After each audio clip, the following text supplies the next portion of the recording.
نے کس طرح پیدا کرنا ہے؟ جنہوں نے ڈی چوک میں لڑکیاں نچوائی اور جنہوں نے T20 میچ کرانے کے لیے 200 سے زائد مساجد کو سیکورٹی کے نام پر تالے لگائے، کیا ان کے ساتھ جا کر آپ کو پتہ لگے گا کہ دیار عشق میں مقام کس طرح پیدا کرنا ہے؟ کیا وہ انسان جو سیدھا کلمہ بھی نہ پڑھ سکا، کیا اس کی جماعت میں جانے سے پتہ لگے گا کہ مقام عشق جون سے ہے وہ کیسا پیدا کرنا ہے؟ یا اس کے پاس جا کے پتہ لگے گا کہ جو رٹے مار کے بھی دیکھ کے بھی جو خاتم النبیین نہ کہہ سکا؟ یہ یاد رکھو، مقام عشق اگر بھانپنا ہے نا، اگر پتہ کرنا ہے کہ دیار عشق میں تمہارا مقام کس طرح پیدا ہوگا، تو قیامت تک اس کا پتہ ایک ہی ہے کہ قیامت تک حسینی قافلے کا حصہ بننا پڑے گا اور امام حسین کے خادم حسین کے پاس جانا پڑے گا۔ آگے جناب پھر علامہ اقبال صاحب آپ فرماتے ہیں پھر میرے پاس آگے وہ کافر سارے کہتے ہیں انہوں نے کوئی 2-3 مہینے میرے اوپر محنت کی، یہ آپ نے خود لکھا ہے، کہتے ہیں انہوں نے کتنی محنت کی، کہتے ہیں انہوں کا پورا ڈیلیگیشن آیا، وہ مجھے لے کے گئے اور انہوں نے کہا جی آئیں ہم آپ کو سائنس کے کرشمے دکھاتے ہیں۔ جیسے آج کفر کے قوت والے جو سیرپ ہے نا، ہمیں گھول گھول کے جھوٹے ان کی کہانیاں طاقت کے پلائے جاتے ہیں نا اسکول کالج یونیورسٹیوں میں، کفر بڑا مضبوط ہے، وہ بڑی سپر پاور ہے، کچھ بھی نہیں ہے اس کائنات میں، اگر سپر پاور ہے تو اللہ تبارک و تعالیٰ کی ذات، ٹھیک ہے؟ کوئی بڑا ہتھیار نہیں ہے، کوئی بم نہیں ہے، کوئی بارود نہیں ہے۔ ہاں سب سے بڑا اور قوت والا اگر ہتھیار ہے وہ آج بھی عشق مصطفیٰ ہے۔ ہاں کچھ ہے، اقبال کہتا ہے کہ غیرت بڑی چیز ہے جہان تگ و دو میں، پہناتی ہے درویش کو تاج سر دارا۔ اقبال کہتا ہے میں تمہیں بتا رہا ہوں کچھ بھی نہیں ہے۔ اقبال کہتا ہے نہ FATF کی ضرورت، نہ UN کی، نہ اقوام متحدہ کی، نہ ورلڈ بینک کی، نہ یہود و نصرانیوں کی غلامیوں کی، نہ ان کی ایجنٹیوں کی، نہ ان کے پیسے کی۔ اقبال کہتا ہے اگر آپ یہ چاہتے ہو کہ آج حضور کی امت پھر آب و تاب کے ساتھ اوپر آ جائے، حضور کے دین نام کے جھنڈے پوری دنیا میں آج پھر لہرا دیا جائے، حضور کا دین دوبارہ تخت پر آ جائے، حضور کی امت گھڑا ٹوپ اندھیروں جہالت کی تاریکیوں سے اٹھ کر قرآن و حدیث سے پورے عالم کو آج نوروں کے ساتھ روشن کر دے۔ اقبال کہتا ہے پھر اس کا طریقہ ایک ہی ہے کہ غیرت بڑی چیز ہے جہان تگ و دو میں۔ اقبال کہتا ہے پھر آج اپنے اندر غیرت ایمانی پیدا کر، آج اپنے سینے کے اندر عشق مصطفیٰ دوبارہ پیدا کر۔ پھر کیا ہے کہ پھر وہ درویشوں کو بھی سروں کے اوپر بڑے بڑے دنیاوی بادشاہوں کے تاج جون سی ہے وہ سجا دیتی ہے، پہناتی ہے درویش کو تاج سر دارا۔ اقبال کہتا ہے بڑا انہوں نے زور لگایا، اس لیے قیامت تک اقبال ہوتی رہے گی۔ کیوں؟ اقبال صاحب رحمت اللہ تعالیٰ علیہ آپ فرماتے ہیں انہوں نے بڑا زور لگایا۔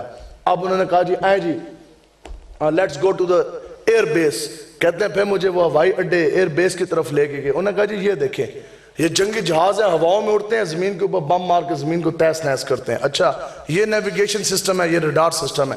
آئیں جی لیٹس گو ٹو نیول بیس، آپ چلتے ہیں جناب جو نیوی کا ہمارا بیس ہے ادھر، یہ دیکھیں جی سمندر کی لہریں ہیں، اوپر جہاز تیرتے ہیں، اور یہ دیکھیں جی سمندر ہے، سمندر کے زیر سمندر آپ دوزیں جون سی ہیں وہ تیر رہی ہیں، نیچے سے بم مارتی ہیں، زمین تہس نہس کرتی ہیں، یہ دیکھیں جی کلیشنکوف ہیں، یہ دیکھیں جی بم بروج، یہ دیکھیں جی ایٹم بم، یہ دیکھیں جی سائنٹسٹ ریئیکشن، سارا کچھ دکھا جانے کے بعد کہتے ہیں کئی ماہ کی ان کی میرے اوپر محنت تھی۔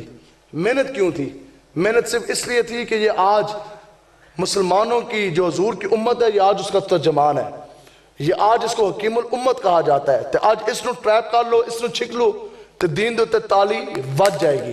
پتہ نا پھر کفر کا رنگ تو ہے نا، یہاں ہمارا بھی ایک تھا پاکستان میں اپنے آپ کو شیخ الاسلام کہنے والا، تو 6 مہینے بھی کٹے کوئی نہیں کینیڈا، تو اتنی داڑھی پوری لے کے گیا سی تو اتنی ان رہ گئی ہے، سمجھ گئے ہو؟ تو ممتاز قادری بھی پھر اس کو قاتل نظر آنے لگ گیا، اس نے جناب کئی گھنٹوں کی تقریر کی اور اس نے یہ دلائل دیے کہ ممتاز حسین قادری جو صاحب وہ قاتل ہے، البتہ پورا زور لگایا گیا۔ اب ہوا کیا؟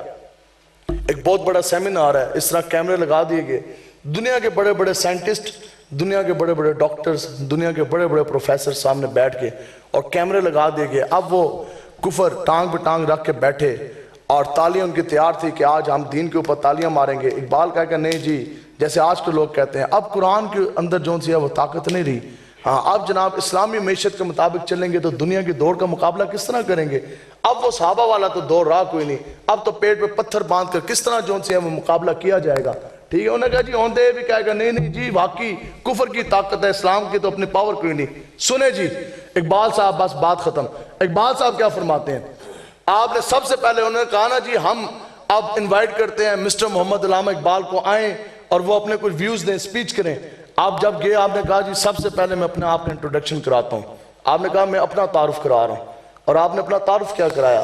یہ اس بندے کو بات نہیں سمجھ آئے گی.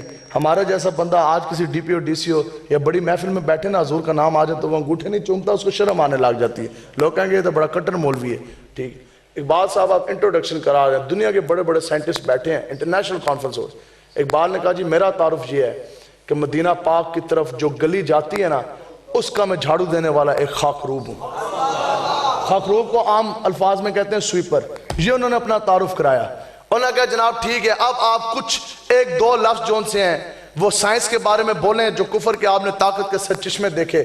انہوں نے کہا کاش مجھے آج یہ دکھ ہے کہ آج تہاڈا پیو نیوٹن اور آئنسٹائن جنہوں نے اپنے ہاتھوں سے ایجادیں کی، کاش اگر آج وہ بھی میرے سامنے بیٹھے ہوتے نا، پھر اقبال کو بات کرنے کا بڑا مزہ آتا.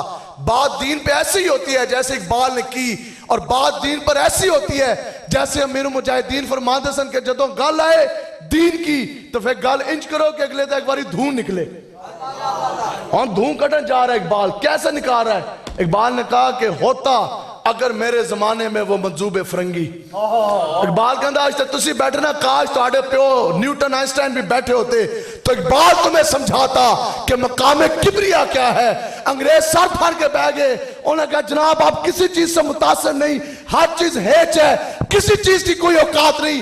واٹ از مقام کبریا؟ مقام کبریا ہے کیا جو آج مسلمانوں کے پاس ہے، جس کے آگے ہر چیز کی کوئی وقت اہمیت کوئی نہیں. سنو حضور کے غلاموں، اقبال نے پھر بتایا، اقبال نے کہا مقام کبریا یہ ہے کہ خودی کو کر بلند اتنا کہ ہر تقدیر سے پہلے خدا بندے سے خود پوچھے بتا تیری رضا کیا ہے.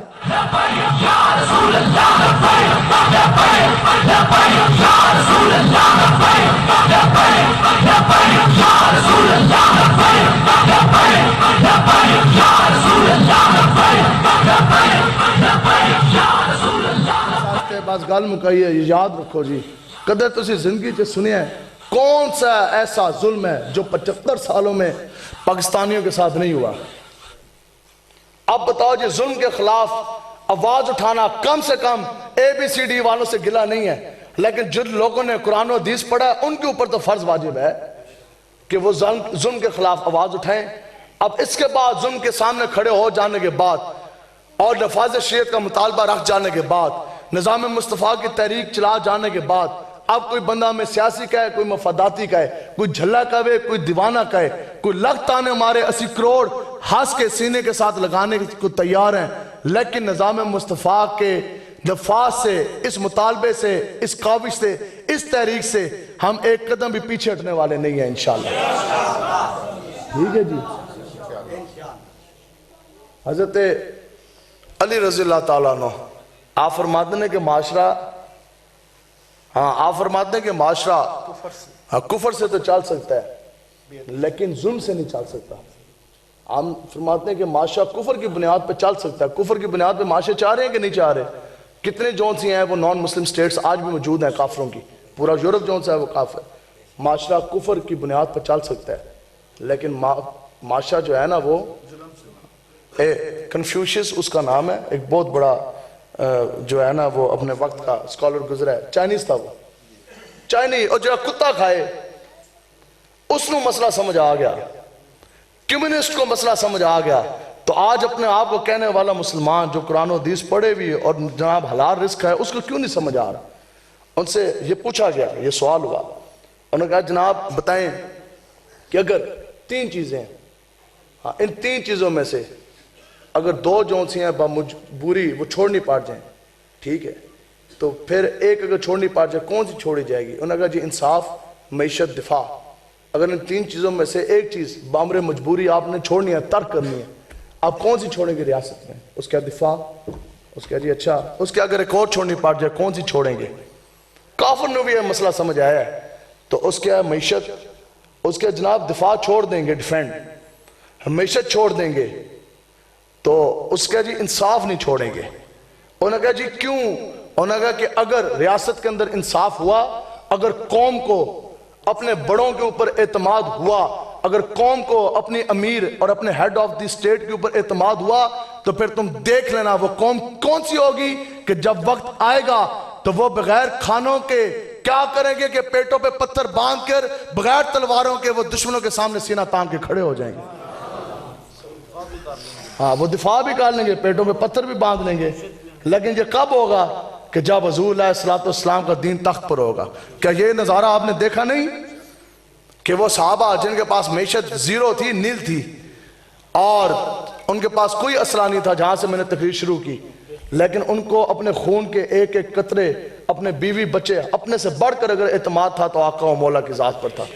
ان کو اگر اعتماد تھا تو انصاف کے اس قانون پہ تھا جس میں حضور فرماتے تھے کہ آج میری جگر کا ٹکڑا, آج اگر میری بیٹی فاطمہ بھی ہوتی تو اس کا بھی ہاتھ کاٹنے ہوتا. سمجھو, تو یہ بات ہے. تو یہ بنیاد جون سی ہے وہ کس نے رکھنی ہے؟ آج دین مصطفیٰ, دین جو مصطفیٰ کا جو نظام ہے, نظام مصطفیٰ کے نفاذ کے لیے کس نے کھڑا ہونا ہے؟ 150 کروڑ سے زائد مسلمان ہیں. 1.5 فٹ بھی پوری دنیا کے اوپر ایسا حصہ نہیں ہے کہ جس کے اوپر نظام مصطفیٰ کا نفاذ ہو. ٹھیک ہے, عید میلاد النبی شریف کا جلسہ ہے, یہ تو باہر کے ملکوں میں ہو تو ان کو بھی کافر بھی جو ہے وہ سیکورٹی دیتے ہیں. حویلیہ میں عید میلاد النبی شریف کا جلسہ, ٹھیک ہے جی, ریلی نکلی ہے, جلسہ جانے جا رہے ہیں, اور پولیس والے ان کو جناب اس طرح آنکھیں بند کر کر کے نا اشارے لے لے کے ان کو گولیاں مار رہے ہیں. کئی کارکنان زخمی اور 4 جو ہیں وہ شہید ہو گئے. اب وہی ہزارہ کا جو ہیڈ کوارٹر ہے وہ ہے ایبٹ آباد. جیسے ایک ڈویژن ہوتا ہے نا, آپ کا یہ ڈویژن گجرانوالہ ہے, ڈویژن گجرانوالہ ہے, ڈویژن گجرانوالہ کا جو دارالحکومت ہے, جو کیپٹل ہے, ہیڈ کوارٹر ہے, وہ آپ کا گجرانوالہ ہے. اسی طرح گجرانوالہ کا سٹی کا کوئی نہ کوئی دل بھی ہوگا پورے گجرانوالہ ڈویژن کا. ہزارہ ڈویژن کا جو ہیڈ کوارٹر ہے, ٹھیک ہے, وہ ہے ایبٹ آباد. اور ایبٹ آباد سٹی کا جو سب سے مین چوک ہے, جو دل ہے, اس کا نام ہے ختم نبوت چوک. اور کل اسی ختم نبوت چوک جہاں دفعہ 144 لگی ہوئی ہے, جہاں دفعہ 144 لگی ہوئی ہے, ڈی سی او دفتر سے وہ 1 کلومیٹر بھی دوری پہ نہیں ہے, اور اسی چوک کے اندر تھانہ کینٹ بنا ہوا ہے. تو یہ عمران خان کو نیل کیا, کیا پی ٹی آئی والوں نے آ کے احتجاج نہیں کیا؟ اور پولیس سر جھکائے کھڑی ہے. بتائیں جی کتنی گولیاں لگی ہیں, کتنے شیل لگے ہیں؟ یار یہ باتیں جو ہیں یہ سمجھنے والی ہیں, یہ درد والی ہیں. ہمارے پاس تو یہی باتیں ہیں, اسی گلاں کرتے ہیں, لوگ کہتے ہیں جی مولوی جو ہیں وہ تو مفاداتی ہیں, مولوی جو ہیں وہ تو سیاسی ہیں. آپ بتا دیں جی, حضور کا دین تخت پہ لانا کیا یہ سیاست ہے؟ کیا ظالم کے سامنے کھڑا ہونا کیا یہ سیاست ہے؟ کیا حضور کی عزت ناموس کی پہرے داری کیا یہ سیاست ہے؟ کیا عقیدہ ختم نبوت کے لیے نکلنا یہ سیاست ہے؟ کیا حضور کے دین کی سربلندی کی بات کرنا یہ سیاست ہے؟ کیا کفر کا قانون گرانے کی بات کرنا کیا یہ سیاست ہے؟ میں پولیس میں رہا ہوں, کوئی ایجنسی والا کھڑا ہے, وہ میری بات کی اب بھی جو ہے وہ تردید کرے.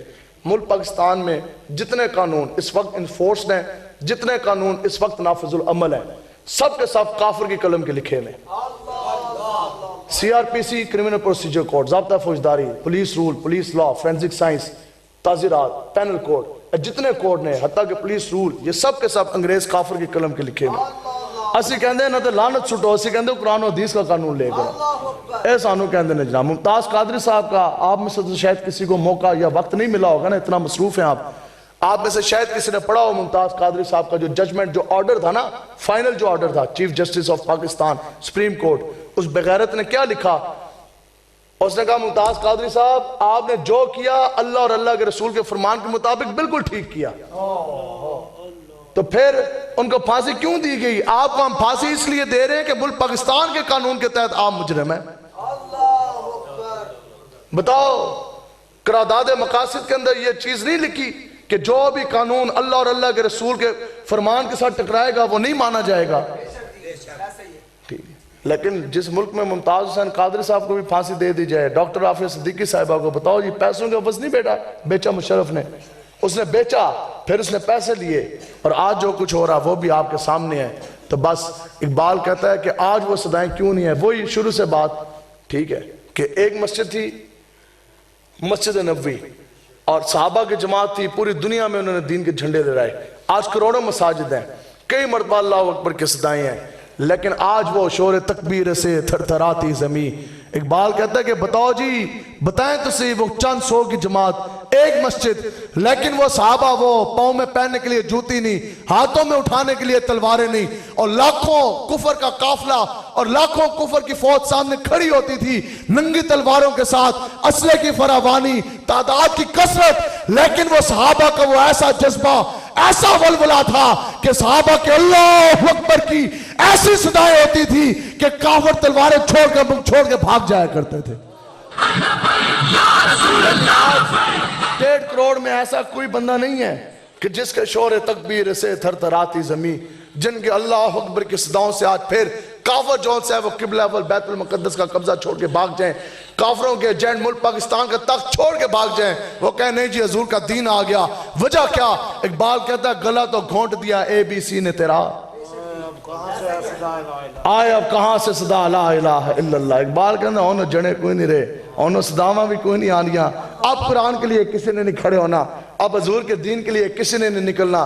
وہ تو سلطان محمود غزنوی تھا، 16 حملے کیے، 90,000 سے زائد 90,000 کلومیٹر سے زائد اس نے سفر کیا اور ہر بار وہ ہارتا رہا۔ 90,000 کا مطلب کیا ہے؟ پنڈی تو کراچی تقریباً 1200 بندہ، 1000 45 مرتبہ یوں جائے بندہ، یوں ہے، یوں جائے، یوں جائے، یوں جائے، یوں ہے، اور ہر مرتبہ شکست ہو۔ کسی نے کیا کہ جناب دنیا بڑی ہے، آپ کے پاس قوت ہے، وہاں تو ہندو ہیں، انہوں نے اپنے خدا بنائے ہوئے، آپ جاتے ہیں ہندوستان، راجے مراجے سارے جمع ہو جاتے ہیں، آپ تو جاتے ہیں فتح کرنے کے لیے، وہ تو لڑتے ہیں اپنے خدا کی حفاظت کے لیے، تو آپ ان کو نہیں شکست دے سکیں گے۔ 16 مرتبہ تو ہار گئے، بندے شہید کروا دیے، اتنا نقصان کرایا، 90,000 کلومیٹر گئے آئے۔ جناب ادھر دی جان چھٹو کدھر اور جاؤ۔ آپ نے فرمایا کہ میں بھی اگر شہید ہو جاؤں، اور یہ تو 16 مرتبہ ہے، اگر مجھے 16 لاکھ مرتبہ بھی شکست ہو، اور یہ تو 90,000 ہے، آپ نے فرمایا کہ مجھے کئی 90 کروڑ کلومیٹر بھی سفر کرنا پڑے، لیکن میں اس وقت تک جنگ کرنا نہیں چھوڑوں گا جس وقت تک حکم رسول کی تعمیل نہ کر لوں۔ اور آپ کو خواب میں اشارہ ہوا تھا، حضور نے فرمایا تھا کہ آپ نے وہ جو منات کا جو پل ہے، منات کا جو بت ہے، وہ آپ نے توڑنا ہی توڑنا ہے۔ لیکن بات یہ ہے کہ بندے دے اندر بھی تو کچھ ہے، تو کچھ سمجھ آ گئی ہے جی؟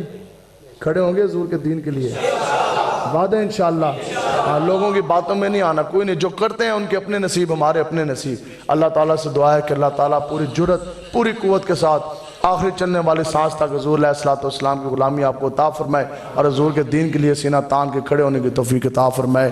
لبیک لبیک لبیک، دعا